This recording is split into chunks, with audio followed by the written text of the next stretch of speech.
শীতকালে ইমিউনিটি বাড়াতে ভরসা রাখুন শীতকালীন মৌসুমী ফলের উপর। শীতকালে শরীরকে সুস্থ রাখতে চাইলে এসব ফল নিয়মিত খেতে হবে। শরীরে ভিটামিন সি ও ডি এর অভাব থাকলে সর্দি কাশি 12 মাসের সঙ্গী হয়। শীতে সূর্যালো কম থাকায় দেহে ভিটামিন ডি এর ঘাটতি দেখা দেয়। ভিটামিন ডি এর ঘাটতি পূরণ করতে সাপ্লিমেন্টই ভরসা, কিন্তু বাকি প্রয়োজনীয় পুষ্টির ঘাটতি পূরণ করতে পারে শীতকালীন ফল। তাই শীতে সুস্থ থাকতে চাইলে মৌসুমী ফল খেতেই হবে। কোন কোন ফল খেলে শীতকালে আপনার শরীরে পুষ্টির অভাব পূরণ করবে তা নিয়ে থাকছে আমাদের আজকের আলোচনা। শীতকাল যখন এসেছে, কমলা লেবুর সঙ্গে বন্ধুত্ব করতেই হবে। এই ফল পুষ্টিতে ভরপুর। কমলা লেবুতে থাকা ভিটামিন সি দেহে অ্যান্টিঅক্সিডেন্ট হিসাবে কাজ করে। কমলা লেবু খেলে সর্দি কাশির মতো একাধিক সংক্রমণের হাত থেকে সুরক্ষিত থাকতে পারবেন। একাধিক গবেষণায় দেখা গেছে কমলা লেবু খেলে শারীরিক প্রদাহও কমে। আমলকি এক প্রকার ভেজ্য ফল। এতে প্রচুর পরিমাণে ভিটামিন সি থাকে, যা অন্যান্য ফলের তুলনায় অনেক বেশি।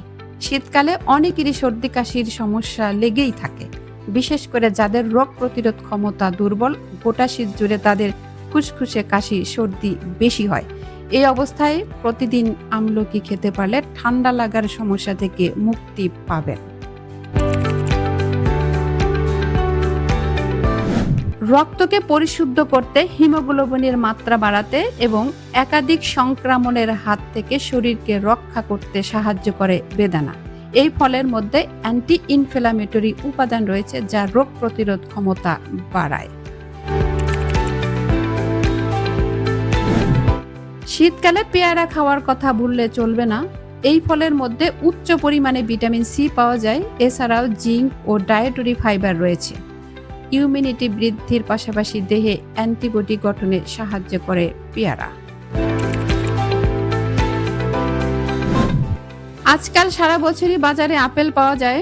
সারা বছরই যদি এই ফল খাওয়া যায় তাহলে ঔষধের খরচ বেঁচে যাবে। তবে শীতকালে অবশ্যই বেশি পরিমাণে আপেল খাবেন। আপেলের মধ্যে থাকা পেকটিন নামক যৌগ পেটের সমস্যা, উচ্চ কোলেস্টেরলের মতো সমস্যা দূর করে।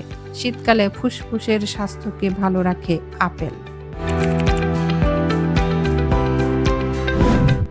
শীতকালে আমাদের দেশে গ্রীষ্মকালের মতো এত বৈচিত্র্যময় ফলমূল মেলে না। তারপরেও শীতে বেশ কিছু উপকারী ফলমূল পাওয়া যায়, যেগুলো নিয়মিত খেতে ভুলবেন না। আপনার এবং আপনার পরিবারের সুস্থতা আমাদের একমাত্র কাম্য।